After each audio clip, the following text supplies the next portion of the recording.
It is a privilege and honor to come before you on behalf of the business community. I wish to extend the Chamber's apologies for the absence of the President and Secretary General to this auspicious occasion. However, I hope to represent LCCI and the sector. I wish to say eloquently, but 3 speakers before me have already used the word. So I'd rather say to represent LCCI and the sector with articulation and fluency. This is an opportune time to renew contacts and discuss problems of mutual interest with delegates from member countries of the region and of the bloc. The business community believes in the ideology that regional integration through SACU presents remarkable economic growth. However, parallel changes and developments to relevant institutions and systems in which we as the developing countries operate under are lagging behind. SACU has been in the game for 107 years. It was established before the idea of regional integration was adopted in most parts of the developed world. Nevertheless, economic growth in member states have been stagnant. Ladies and gentlemen, the private sector is of the view that development has been lopsided, looking comparatively at South Africa, Botswana, Namibia, and now Swaziland. Lesotho has been part of SACU for centuries. According to the Central Bank of Lesotho, SACU is the most significant source of revenue for the government, accounting for 50% of national budget, and this is therefore a defiance in our part. Revenue have been used to develop infrastructure nor the private sector, but to a larger extent consumed by paying our salaries and other government expenditure. The revisitation of the SACU agreements and amendments in 2002 have been well patronized and appear to set a tone that will undoubtedly bring fruitful results in the years to come if properly adopted by members. I have endeavored to be as brief as possible, but to ensure that you all obtain a comprehensive view of the business community's perspective on issues of laying a foundation of ease and free movement of goods in SACU. Conspicuous by its absence is that of services. However, we shall take it as just a simple unintended omission. Distinguished guests, we are aware that regional integration in itself is an activity that intensifies globalization and comes along with the advantages and disadvantages. However, for information's sake, I would at this point wish to recognize the categories of regional integration in order to establish where we are as SACU. In the 7 stages of integration, according to international practice, SACU has jumped from stage 1, which is creating a preferential trade area, skipped stage 2, having a free trade area, and then came to stage 3, creating a customs union. We as the private sector are delighted to have SACU acknowledge and appreciate that in order to achieve our set goals and objectives as a union, we ought to lay a foundation for ease and free movement of goods amongst ourselves. We feel inclined to applaud and favor the decision to embark on this exhilarating venture. The Lesotho Chamber of Commerce and Industry exists mainly to protect and secure for its members conditions that will at the end result in economic growth and prosperity. Over 60% of economic activities in Lesotho are made up of SMMEs. It is therefore at this stage we wish to pose a question.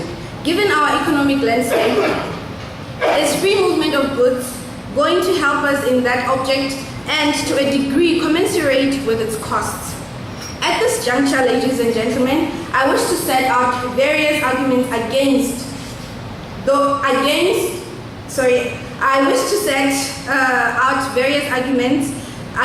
and those that are for opening up our markets freely within the SACU members. Gathering from different members and non-members of the chamber, I wish to furnish you with challenges raised regarding to free movement of goods and services across our borders. The endeavor of free trade shall reduce our tax revenues. It has been mentioned before. Which is a quite unfavorable case for Lesotho, since revenue from SACU constitutes over 50% of its national budget.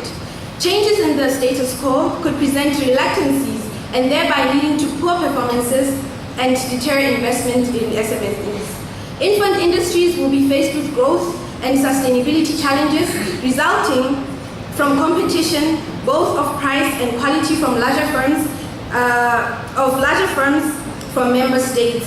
Free trade can cause instabilities in sectors of domestic economy, such as long-established manufacturing segments already vulnerable to global competition. Increase to structural unemployment in some countries will increase due to loss of competitive advantage. Further, if the field is not well leveled, free movement of goods will lead to the increase of inequalities. Studies suggest that better developed countries have a greater chance of dominating the market since they have had a head start. Moving on to the advantages of free movement of goods in SACU. Free movement policies will open up new areas to competition and innovation.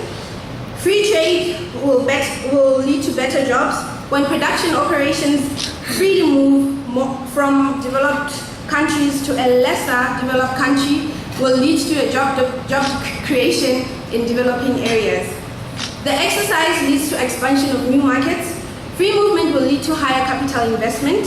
A country such as Lesotho, which is faced with challenges of access to finance, will benefit greatly.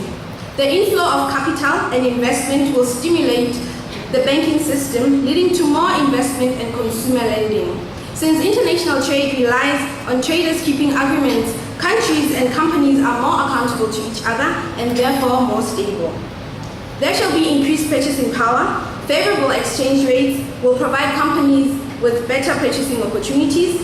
Lower prices of high quality goods resulting from competition. Free trade will allow countries and companies to focus on goods and services they have competitive advantage over. Free movement will lead to the adaptation of quality culture, sharing of expertise, and advanced technologies. The list is quite broad. However, one would lastly like to mention the most critical and important aspect that can be created by the region or by the bloc in an effort to realize development of its member states. This is the creation of value chains. The business sector believes SACU should auspiciously look into establishing value chains. According to the World Bank Summary Report on Factory South Africa, global value chains enhance the level of intra-trade, thereby making it an important driver of development and regional integration in Africa, as is the case in other regions of the world such as EU and ASEAN.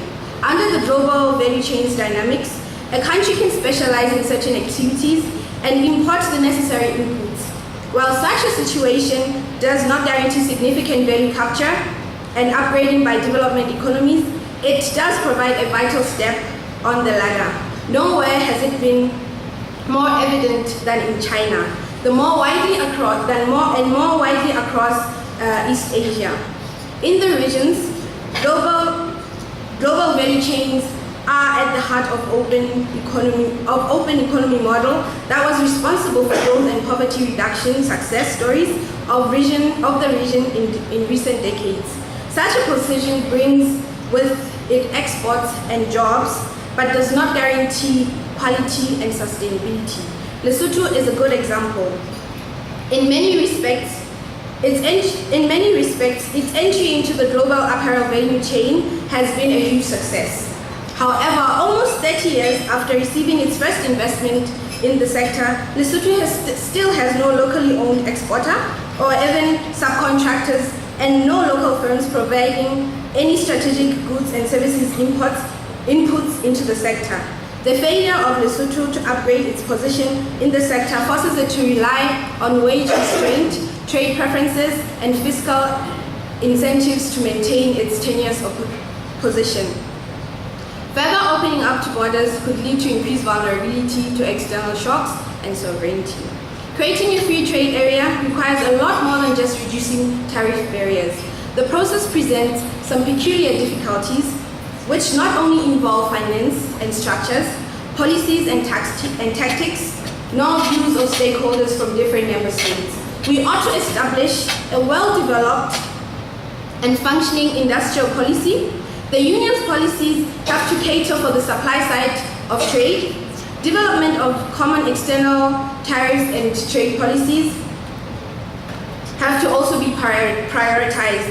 Clear and articulate communication of individual import and export schedules must be made amongst member states. The union also has to ensure the harmonization of technical barriers to trade and sanitary and phytosanitary measures according to the agreements made at the Uruguay round of multilateral trade negotiations. Trade is undoubtedly an engine of growth. From the mentioned arguments, it is therefore evident that SACU member states can both gain or lose from free movement of goods across the region or the bloc. As thus, it is of great importance that we undertake this mission in this era of economic integration, conscious of the undercurrents in order to ensure that the process goes smoothly as possible, that losses are minimized and benefits are maximized. In laying the foundation, have we as countries individually made an introspection and said to ourselves, are we ready? Have regional integration in terms of free trade? Yes, having regional integration in terms of free trade is fashionable, yes, but can we stomach it?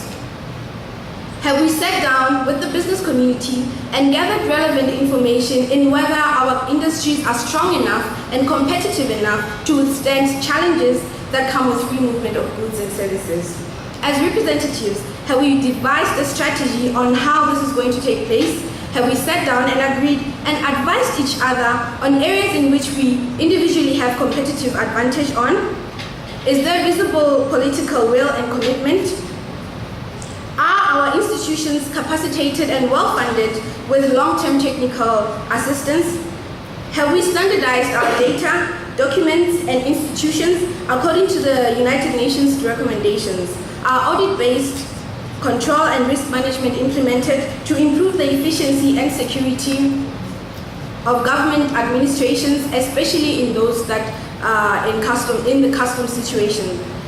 Can we individually bravely say, I know my country can supply the whole region or the bloc with a particular commodity at a competitive price with